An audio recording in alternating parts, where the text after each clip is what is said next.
Welcome to English Baba channel. Class 10 English का last chapter है the book that saved the earth. आज हम करेंगे इसके क्वेश्चन आंसर, तो जल्दी से वीडियो को लाइक कर दो। आई होप चिल्ड्रन आपने वीडियो को लाइक कर दिया है और अभी तक चैनल को सब्सक्राइब नहीं किया तो सब्सक्राइब कर दो सो दैट आपको हमारे सारे अपडेट्स मिलते रहे। क्वेश्चन नंबर 1 देखिए, why was the 20th century called the era of the book. अगर आपने ये चैप्टर पढ़ा है तो इसमें ये बताया गया है जो 20th सेंचुरी है उसको बुक का एरा क्यों बोला गया है। तो आंसर है बुक का एरा इसलिए बोला गया है 20th सेंचुरी को क्योंकि उस सेंचुरी में हर टॉपिक पे हर जॉनर पे बुक अवेलेबल थी। तो आंसर पूरा क्वेश्चन से बोलेंगे इन कैपिटल बनेगा in 20th century the books were available for every genre, that is why 20th century में जो बुक्स थी वो हर जोनर पे अवेलेबल थी। हर जोनर का मतलब होता है हर टॉपिक पे, है ना। आपको रोमांस पे चाहिए, आपको क्राइम बेस्ड चाहिए, एस्ट्रोलॉजी बेस्ड चाहिए, साइंस बेस्ड चाहिए, है ना, कुछ भी। दैट इज वाई पूरा का पूरा the 20th century is called the era of the book. पूरा क्वेश्चन से लिख दिया। Next question, who try to invade the earth. Invade का मतलब होता है अटैक, आक्रमण करना। किसने अर्थ पर इन्वेड यानी आक्रमण करने की कोशिश की थी इन 21st सेंचुरी। 21st सेंचुरी में अर्थ पे। तो आंसर है पीपल ऑफ मार्स। जो मार्स के जो लोग हैं, मार्स क्या है चिल्ड्रन, एक प्लेनेट है। जैसे अर्थ एक प्लेनेट है ऐसी मार्स है, ठीक है।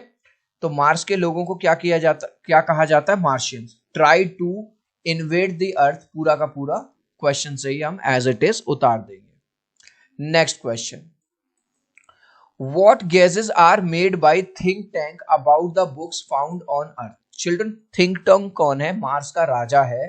जब वो बुक्स को पहली बार अर्थ पे देखता है तो वो बुक्स को देख के क्या इमेजिन करता है, ठीक है।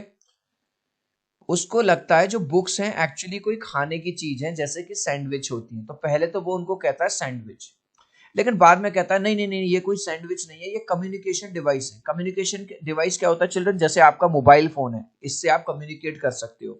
आपका लैपटॉप है, मेल भेज सकते हो। तो इस तरह के डिवाइसेस कम्युनिकेट। तो पहले वो उसको सैंडविच कहता है। तो आंसर लिखेंगे think tank first guesses them to be sandwiches. Think tank पहले गैस करता है कि वो जो बुक्स हैं वो बुक्स नहीं है, वो सैंडविचेस हैं। Then he calls them communication devices. फिर बाद में उनको वो क्या कहने लगता है कि नहीं नहीं नहीं, ये बुक्स नहीं है, सॉरी सैंडविचेस नहीं है, ये तो कम्युनिकेशन डिवाइसेस हैं, एक जगह से दूसरी जगह बात करने के लिए। Noodle avoids offending think tank. Noodle कौन है भाई? थिंक टैंक तो वहां का राजा है, सुप्रीम कमांडर है। नूडल उसका जूनियर है, ठीक है। तो नूडल अवॉइड करता, अफेंड का मतलब गुस्सा ना आ जाए मेरे महाराज को, मेरे राजा को। But at the same time he corrects his mistake. Children, आप अगर अपने सीनियर की बार बार गलती निकालोगे कि भाई तू ये गलत कर रहा है, तो कहीं ना कहीं उसको बुरा लगेगा कि यार ये तो मेरी गलती निकाल रहा, भाई मुझ में ही कमी निकाल रहा है, मैं इसका सीनियर हूं। लेकिन जो नूडल है वो बड़ा चालाक है, वो बड़ा चालाकी के साथ गेम खेलता है। How does he manage to do that? वो अपना जो कमांडर है, अब उसका जो राजा है, उसकी गलती भी निकाल देता है और उसको गुस्सा भी नहीं होने देता। तो वो कैसे करता है इस काम को? तो इस काम को वो बड़े ही चालाकी से और समझदारी से करता है। वो कहता है सर मेरे ख्याल से ये चीज वो नहीं है जो आप समझ रहे हो, ये वो है। हालांकि सर मेरे अंदर तो छोटा दिमाग है सर, मेरी बातें इतनी इंपॉर्टेंट भी नहीं होनी चाहिए। यानी कि वो अपने आप को नीचा दिखाता है। इस तरह से वो अपना पॉइंट ऑफ व्यू भी रख देता है और ये भी कह देता है कि सर आपकी बात के सामने मेरी बात तो कुछ नहीं है। तो आंसर कैसे लिखेंगे पूरा क्वेश्चन से? Noodles avoids offending think tank while correcting his mistakes. वो उसको गुस्सा भी नहीं होने देता और उसकी मिस्टेक्स को भी करेक्ट सही कर देता है। By presenting his own thoughts, वो अपने खुद के विचार रखता है, कौन? Noodle. But referring to them as being of no particular importance. यानी कि मान के चलो मैं अपने राजा से बात कर रहा हूं, मैं राजा के सामने अपनी बात भी रख दूं, राजा को बुरा ना लगे तो मैं अपनी बात रखने के बाद ये भी कह दूं महाराज मैं तो छोटा आदमी हूं, मेरी तो छोटी बुद्धि है, इसकी कोई इंपॉर्टेंस नहीं है। In this way he would correct think tanks error without making. इस तरह से वो थिंक टैंक की जो गलतियां होती है उनको करेक्ट करता जाता है without making think tank feel that he was being corrected. और थिंक टैंक को ये रियलाइज भी नहीं होता कि वो उसकी गलतियां निकाल रहा है या उसकी गलतियों को सही करने की कोशिश कर रहा है या उसको नीचा दिखाने की कोशिश कर रहा है। If you were in noodles place, अगर आप नूडल की जगह होते, यानी आपका एक राजा होता और आपको उसकी कमियां निकालनी होती, सही, how would you handle think tanks mistakes, कैसे आप उसकी गलतियों को सुधारते या क्या करते। If I were in his place, अगर मैं नूडल की जगह होता, I would do the same, मैं भी भैया सेम तरीके से करता। मैं ये थोड़ी ना कहता महाराज तुम तो पागल हो गए हो, गधे हो क्या महाराज, तुम पे यही नहीं समझ में आ रहा, तुम बुक्स को सैंडविच कह रहे हो, गधे हो क्या, ऐसे थोड़ी कहता। नहीं तो महाराज तो भाई साहब यूं कहते कि इसको सजाए मौत दे दी जाए, ये कर दिया जाए है। I would politely and gently suggest the correction, मैं बड़े ही पोलाइटली, बड़े ही विनम्र तरीके से, बड़े ही प्यार से करेक्शंस बताता जिस तरह से नूडल ने बताया था। Do you think books are being replaced by the electronic media, क्या आज के टाइम में बुक्स को इलेक्ट्रॉनिक मीडिया से रिप्लेस किया जा रहा है। तो आंसर है यस। देखो चिल्ड्रन, अगर आप 10 साल पहले देखो, कितने बच्चे ऑनलाइन बुक्स पढ़ते थे, बहुत ना के बराबर। कितने बच्चे पीडीएफ पे काम आता था व्हाट्सएप पे, ना के बराबर। कितने बच्चे यूट्यूब देखते थे, ना के बराबर। लेकिन आज की डेट में आप देखो, इनफैक्ट ये जो वीडियो है, ये जो क्वेश्चन आंसर है, आप मीडिया पे ही तो देख रहे हो, एक तरह से आप अपने फोन पे देख रहे होगे, लैपटॉप पे देख रहे होगे। तो काफी हद तक बुक्स को रिप्लेस कर रही है electronic media. Can we do away with books altogether, तो क्या हम बुक्स को पूरी तरह से इग्नोर कर सकते हैं, पूरी तरह से मीडिया में जा सकते हैं। तो आंसर है नहीं, इतना भी नहीं कर सकते। तो आंसर लिखेंगे yes, these days online reading has replace traditional books, आजकल ट्रेडिशनली बुक्स को पढ़ने को कहीं ना कहीं रिप्लेस कर दिया है, क्योंकि हम अपने मोबाइल फोन में पढ़ लेते हैं, पीडीएफ में पढ़ लेते हैं, वर्ड फाइल में पढ़ लेते हैं, है ना, और किंडल आ गया है उस पर पढ़ लेते हैं। But the truth is that books can not be totally replace, लेकिन अगर सच्चाई की बात करें, हम ये कहें कि पूरी जो फिजिकल बुक्स हैं हम उनको बिल्कुल दरकिनार कर सकते हैं, नहीं, ऐसा नहीं कर सकते।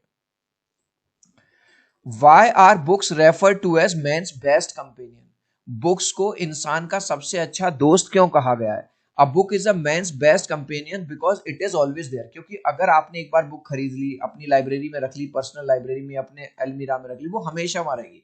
It never leaves us alone, आपके दोस्त भले से बदल जाएं, है ना, जो ये कहते थे कि वो आपका साथ कभी नहीं छोड़ेंगे, लेकिन आपकी बुक आपको कभी भी नहीं छोड़ती। It is there with us even when everyone else is gone, जब हर कोई चला जाता है बुक हमारे साथ रहती है। Which is your favourite book and why, इसमें आप कुछ भी लिख सकते हो, मैंने इसमें लिख दिया my favourite book is Rich Dad Poor Dad. Write a paragraph about the book, तो this book teaches us how to become rich, ये बुक हमें ये सिखाती है कि अमीर कैसे बना जाए, इन्वेस्टमेंट कैसे की जाए।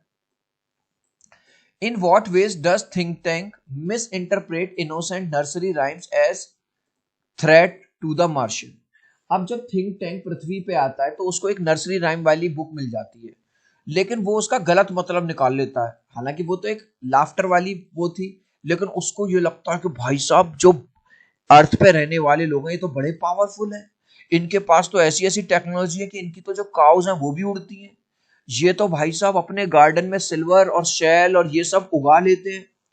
Can you think of any incident, पहले तो the words like shell and silver make think tank think that humans grew them in forms. जब वो पढ़ता है बुक में इस तरह के वर्ड जैसे शेल सिल्वर, तो थिंक टैंक को लगता है भाई ये लोग, इन लोगों के पास तो ऐसी टेक्नोलॉजी है कि ये शेल और सिल्वर वगैरह, चांदी सोना वगैरह अपने फार्म में उगा लेते हैं। Then there is a line about cow, फिर वहां पे काउ के बारे में एक लाइन आ जाती है, and make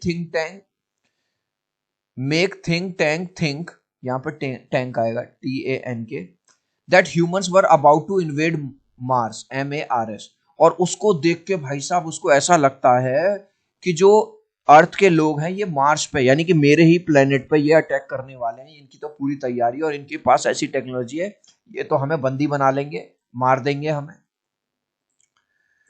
The aliens in the play speak English. Do you think this is their language? वो जो aliens हम किसको कहते हैं, दूसरे प्लेनेट से जो लोग आते हैं, यहाँ पे मार्स से लोग आए हैं, उनको हम एलियंस बोल रहे हैं, ठीक है।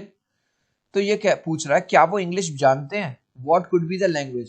चिल्ड्रन, अगर वो इंग्लिश जानते होते तो वो जो नर्सरी राइम वाली बुक मिली थी, क्या वो उसको मिस इंटरप्रेट करते? नहीं ना, फिर तो वो उसका मतलब निकाल लेते। तो आंसर है उनको नहीं आती थी English. No, English is not their language. If it had been so, अगर ये उनकी लैंग्वेज होती, they would not have misinterpreted the nursery rhyme, जो नर्सरी राइम बुक उन्हें मिली थी वो उसको मिस इंटरप्रेट ना करते, उसका सही मतलब निकालते। They could be speaking some Martian language, जैसे हम अर्थ के लोग हैं तो अर्थ वाली लैंग्वेज बोलते हैं, तो हो सकता है मार्स के लोग हैं तो मार्स की कुछ मार्शियन लैंग्वेज हो वो बोलते होंगे। इस लास्ट क्वेश्चन का आंसर आप मुझे दोगे कमेंट सेक्शन में, देखूंगा कितने बच्चे राइट आंसर देंगे। Dash century is called the era of the book, कौन सी सेंचुरी को कहा गया है era of the book? First question में बताया था मैंने 20th, 21st या 22nd। आप चाहो तो अपने आंसर में कमेंट में ए, बी या सी लिख देना, मैं समझ जाऊंगा। सो आई होप मेरा ये वीडियो आपको बहुत अच्छा लगा होगा। प्लीज वीडियो को लाइक कर देना, चैनल को सब्सक्राइब कर देना। अब हम मिलते हैं अगले वीडियो में, बाय बाय।